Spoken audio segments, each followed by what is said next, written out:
Bon, il faut dire que ce qui marque le plus souvent, c'est l'actualité, c'est-à-dire les vents contraires contre lesquels on doit se battre quand on parle d'intégration, quand on parle d'intégration sur le marché du travail. On a vu qu'il y a une très sérieuse dégradation de la situation internationale. Et donc, ce qui m'a beaucoup marqué dans mes 2 premières années à l'Oseo, c'est de voir sur le terrain, les rencontres sur le terrain, avec les gens qui se battent contre ces vents contraires, dans les Oseo locales, qui se rencontrent avec des professionnels qui pensent d'abord à l'intérêt des gens qui travaillent.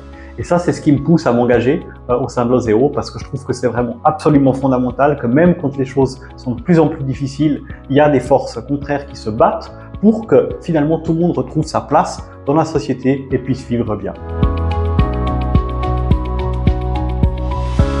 Vraiment spectaculaire. D'abord, il y avait énormément de monde, mais aussi les discussions qui ont eu lieu. Les présentations des intervenants étaient vraiment extrêmement intéressantes et traçaient une voie passionnante que nous allons devoir emprunter. On voit bien les risques et les opportunités qu'amène l'intelligence artificielle. Le fait de pouvoir vraiment très rapidement en discuter au sein de l'Oseo, parmi des spécialistes aussi de l'intégration, est vraiment utile parce qu'aujourd'hui, on a besoin de savoir comment appréhender ces technologies.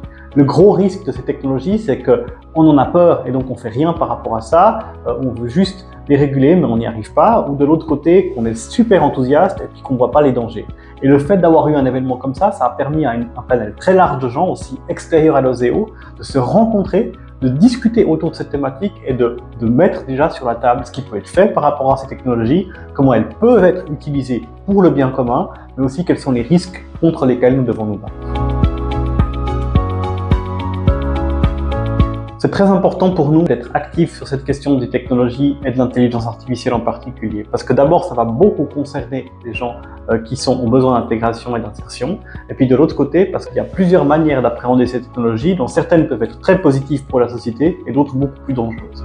L'Oseo a d'ailleurs adopté déjà un paquet de positions sur la question et s'est aussi focalisé sur les jeunes et sur les stratégies qu'on peut avoir par rapport à la jeunesse sur l'utilisation des technologies. Tout le monde doit être conscient des conséquences de l'utilisation de ces technologies, de comment on peut en faire un bon usage pour nous et pour la société, mais aussi des risques de ces technologies si on ne fait rien. C'est pour ça qu'il y a 2 endroits où on doit agir. Bien sûr qu'il faut développer les compétences et l'intelligence d'utilisation de ces technologies par la population et par la population en insertion, mais aussi il faut se battre pour qu'au niveau politique, on ait une garantie le plus possible que les technologies telles que l'intelligence artificielle soient développées et déployées au service du bien commun.